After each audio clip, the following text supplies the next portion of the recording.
by this event as well. So why don't we get right into our interviews with our first guest. We have a special guest that's with us today, and take a look at her bio. Man, the incredible amount of what's the word I'm looking for? Like her accomplishments, it's crazy, Dwayne. I wish we really have more time because our interviews today is just a few minutes so our folks can get to know who our nominees are. But I'm looking at Inga Spatari, who's been nominated for Science and Technology Award. Inga, are you there? I am here. Good morning. Good morning, Gordon. Good morning, Dwayne. So honored to be here with you. So glad. Good morning, Inga. Inga, I was looking at your bio yesterday. I'm like, oh my goodness, like your credibility is incredible. You know, my wife just came back from a medical convention in Paris, and so I was reading your bio to her. It's just wow, this is incredible. So number one, thank you for joining us. And so we're going to keep this really informal. Would that be okay? Oh yeah, yeah. Amazing, Inga. Just could you maybe just share with the folks who are going to be watching, share with us a little bit, who's Inga? Who's Inga? Oh, yeah. Well, that's the most difficult question, right? Yeah. Inga. I was born and grew up in Moldova, a country of former Soviet Union, East Europe. And since kindergarten, you know, when other little girls were playing dolls and feeding them, I would make a stethoscope out of the branch of a tree, you know, that one, and play that I'm a doctor. And I was fortunate because I got accepted to the medical university right after the high school when I was 17. And I loved what I was doing. I was on my way to become a medical doctor, and I became ultimately. And the only thing which made me sad, when you learn it, you understand at some points that not everything can be curable.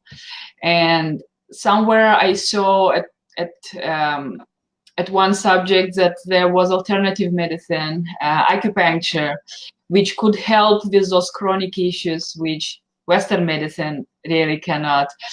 And so I went to my residency into alternative and complementary medicine, and there we were learning local herbs and acupuncture and a bit of everything what has to do with rehabilitation. And I loved it. I really loved, I saw the results, but I said, you know what, if you talk about acupuncture, I need to go to China because I want to get really the whole possible out from there. And it was not easy to do, right? I mean, when you want, but so I participated in a competition and I won an award, a grant, a scholarship. And I went to China, to Tianjin, and for 1 year learned Mandarin, and then for 1 year advanced course of Chinese medicine. And it was amazing. It was really amazing when you are there, when you have those huge hospitals and you see how it works together. And me being already a medical doctor, I knew where to look and what to ask. It was happiness. But I figured that those doctors, they do something which I don't understand what they do. And it was not language barrier because I was speaking Mandarin by that time, and we had very good interpreters, but it was the level, more advanced level simply. And I say, you know what, guys, I'm not going to leave China before I take everything what I want from here. Wow. Yeah, so I applied for another scholarship, and this time it was Outstanding Foreign Student Scholarships from UNESCO. And I was fortunate enough that everything what I learned before, my grades were excellent. I didn't even know my grades, but I loved what I was doing. Yes. So I got my master's degree scholarship, and it was great because it really got me to a totally different level of this science.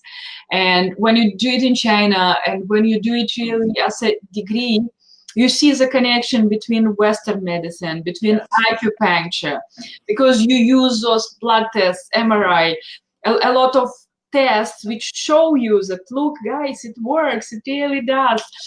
And my master degree research was on insomnia, treating insomnia with acupuncture. Insomnia, yeah. And I worked also with a lot of other bunch of psychosomatic disorders. which is very actual today. You know, stress is such a killer.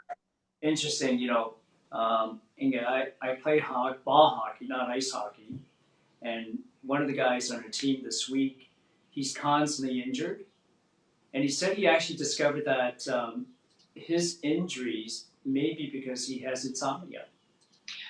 Very possible. Chinese medicine see a human body, emotions, feelings as a whole, you know, like as a total holistic something, you know, like a wholeness. We don't have body apart, feelings apart, emotions apart, your work apart, stress apart. No, everything is together, everything is connected. And in Western medicine, it's the same. We have psychology, which is scientific, right? We have all that guard of doctors of different subjects, and we have the family doctor who they have to put it all together. That's amazing. Yeah. My parents are from China. Oh, so nice. Which part of China, if I may ask? They were in Canton, right? Mm-hmm. Yeah, so my parents were originally from China, and then I was born in Hong Kong. Uh-huh. And then immigrated here when I was very young. So are you fluent in Mandarin? Yes, I'm fluent in Mandarin. I did my master's, and then after my master's, I went to PhD, and I did another 3 years of PhD, and it was about rehabilitation treatment after severe brain injury with acupuncture and herbs. And I did a lot of research there about, you know, neurology and thyroid. So I did it all in Mandarin. And yeah. The funny thing is, you know, I can't speak Mandarin. I can understand Cantonese, but I can't speak it. So when I'm in Hong Kong, it's really strange because, you know, I will ask direction. If I'm lost, I would ask for direction in English. And everybody, Asian folks look at me like, they run away from me like, who's this guy like speaking in English? But I want to thank you so much for joining us. I would love, when we have more time, to have you come back and really deep dive more into, you know, what is it that you're doing, you know, like the truly, you know, the difference between Western and Eastern medicine and what you're doing. But what I do want to ask one other thing, what's really interesting, there's so many things that we could talk about, but there was an earthquake that happened in China in 2008. Exactly. Tell us a little bit about that experience on how you. So what happened, it was right the Olympic times, and I was going through the final stage of my thesis presentation. It was literally like last 10 days. And this earthquake happened like first week, middle of May 2008. And my presentation was on May 20th, 2008. And right second day after my presentation, I got a call from administration of the university, and they said, you know what, Inga, your thesis is right a clue for that earthquake which happened, because there are a lot of people with trauma.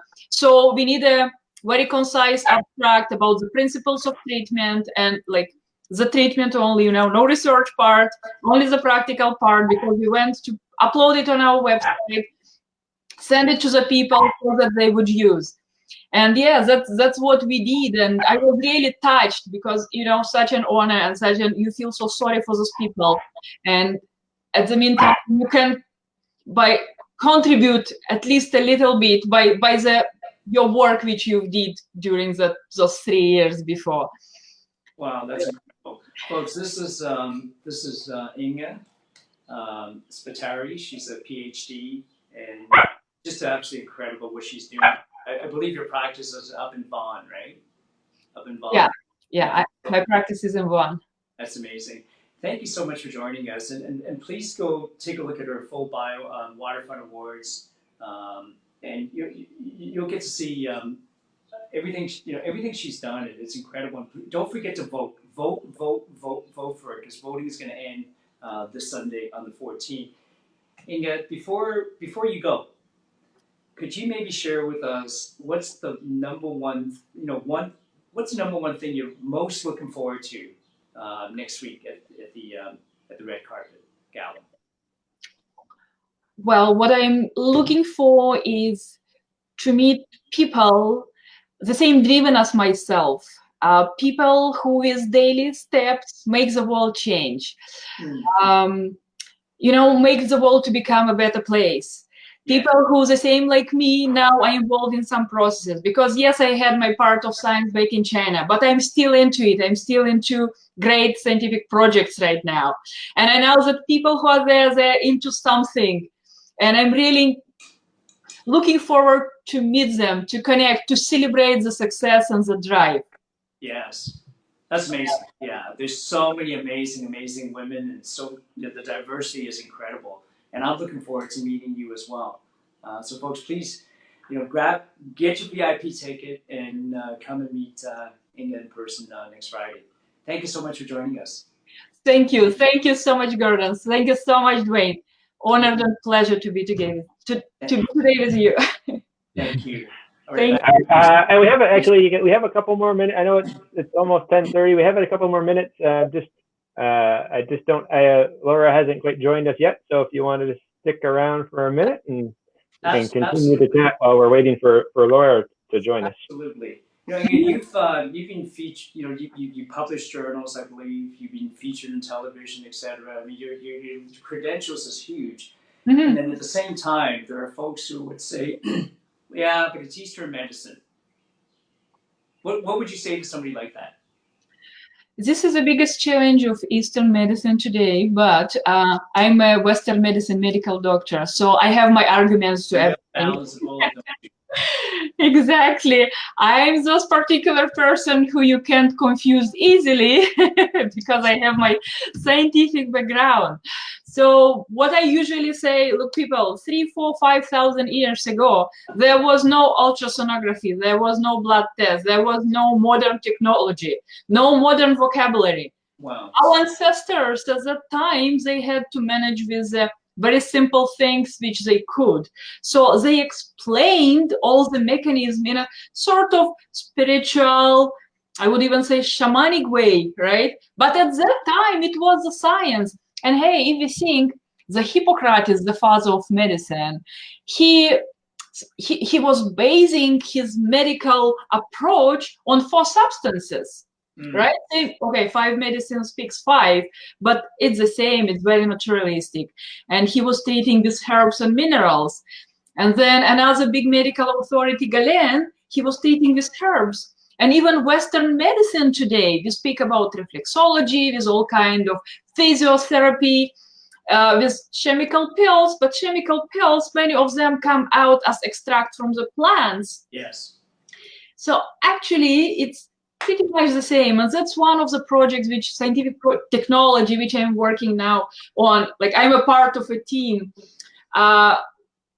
in China. As I say, it's a part of a team. We are working on to be able to monitor the changes in the patient, because at the beginning of the 20th century, the French scientists, through some measurements, they were able to prove that the channels exist, the meridian exists, and that's why acupuncture got accepted in Europe as a part of Western medicine, right? In Europe, it's cool. Like, acupuncture is not voodoo, it's not sham, it's a part of medicine, but the condition is that you are a medical doctor. I love it, right? Because some people say, well, it's all voodoo. Yeah, the same in former Soviet Union, all those 15 countries. So people know that, yes, it's one way of treatment. And now, if we can monitor easier, cheaper, because you can't make the patient to go through MRI all the time or through blood work, it's quite inexpensive, and it puts extra burden on our Western medicine. So we want something easier through some electronic measurements, and this is a project which is on one of the final stages of development now. And well, when I did my research, treatment of brain injuries, we were doing MRI, but it was easy at that time. And it was easier in China than here. Yeah. Oh, that's amazing. Love for you to come back another time and talk about that in more details. How are we doing on time, Dwayne? Do we have a few more minutes? I think you're mute. I'm back. It's always good to hit the volume button first. Actually, Laura's just joined us, so we're ready for our next guest. Awesome. Inga, thank you so much for joining us, and I look forward to meeting you at the Waterfront Awards. Pleasure, absolutely pleasure being your guest, and looking forward to meet you. Yeah, because before I let you go, what you're saying is so amazing. I'm not a doctor. I don't know enough